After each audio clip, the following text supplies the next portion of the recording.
अखिलेश यादव से नाराज जयंत चौधरी के एनडीए में शामिल होने की अटकलें बहुत तेज चल रही हैं। पश्चिमी यूपी में जयंत चौधरी जाट वोटर्स पर मजबूत पकड़ रखते हैं। उनको साथ जोड़ने से एनडीए को फायदा होगा। देखिए, बीजेपी के 400 प्लस के प्लान में उत्तर प्रदेश की अहम भूमिका है, क्योंकि सबसे ज्यादा 80 सीटें यहीं से आती हैं। और ऐसे में मोदी 3.0 के सपने को साकार करने के लिए बीजेपी कोई कोर कसर नहीं छोड़ना चाहती। किसान आंदोलन के बाद से जाटों की नाराजगी को दूर करने के लिए बीजेपी को जयंत चौधरी से बड़ी मदद मिल सकती है और जयंत चौधरी को सत्ता में हिस्सेदारी मिल सकती है। एक तरफ यूपी में राहुल गांधी की भारत जोड़ो न्याय यात्रा के स्वागत की तैयारी चल रही है, वो यात्रा में शामिल होने के लिए सहयोगी दलों को न्योते भेज रहे हैं। वहीं दूसरी तरफ पश्चिमी उत्तर प्रदेश में जाट वोटों पर धाक रखने वाले जयंत इंडिया गठबंधन को झटका देने की तैयारी में दिख रहे हैं। सूत्रों की माने तो बीजेपी ने राष्ट्रीय लोकदल को 2 सीटें ऑफर की हैं, जिसमें मथुरा और बागपत की सीट शामिल है। इसके अलावा बीजेपी ने आरएलडी को एक राज्यसभा की सीट भी देने का प्रस्ताव दिया है।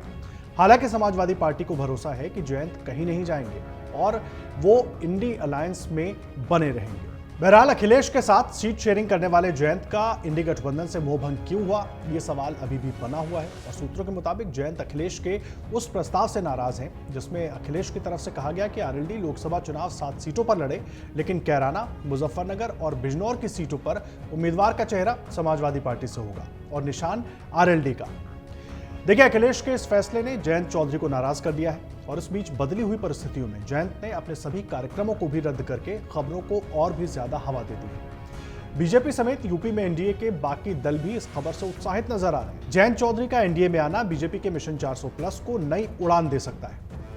देखिए, आखिर क्यों बीजेपी को जयंत चौधरी की जरूरत है, यहां पर यह भी समझना होगा। देखिए, उत्तर प्रदेश की 10 से 12 सीटों पर जाटों का प्रभाव है। पश्चिमी यूपी में करीब 17% आबादी जाटों की है। यही नहीं, विधानसभा की करीब 50 सीटों का फैसला भी जाट वोटर्स ही करते हैं। और इसके अलावा जयंत के आने से बीजेपी किसान आंदोलन से हुई जाटों की नाराजगी को भी दूर करने में कामयाब हो सकती है। अब यह भी समझना होगा कि जयंत चौधरी को एनडीए में जाने से क्या फायदा होगा।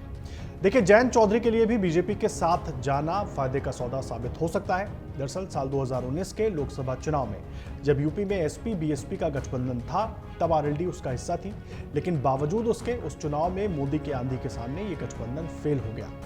अजीत सिंह और जयंत चौधरी दोनों एसपी और बीएसपी के समर्थन के बाद भी जाट बहुल इलाके में अपनी मजबूत सीटों पर चुनाव हार गए। इस बार एसपी बीएसपी साथ नहीं है, तो जीत की गुंजाइश भी गठबंधन में कम है। वहीं राम मंदिर के उद्घाटन ने पश्चिमी यूपी ही नहीं बल्कि पूरे उत्तर प्रदेश का चुनावी मिजाज बदल रखा है। देखिए, नजरें सबकी लगातार बनी हुई हैं। हालांकि समाजवादी पार्टी की ओर से बार बार कहा जा रहा है कि जयंत कहीं नहीं जाने वाले, जयंत इंडी अलायंस के साथ है, लेकिन जयंत चौधरी की चुप्पी कई सवाल खड़े कर रही है। अगर आप ये वीडियो YouTube पर देख रहे हैं तो हमारे चैनल को सब्सक्राइब करें और बेल आइकन को दबाना ना भूलें। अगर आप Facebook पर ये वीडियो देख रहे हैं तो हमारे पेज को लाइक करें।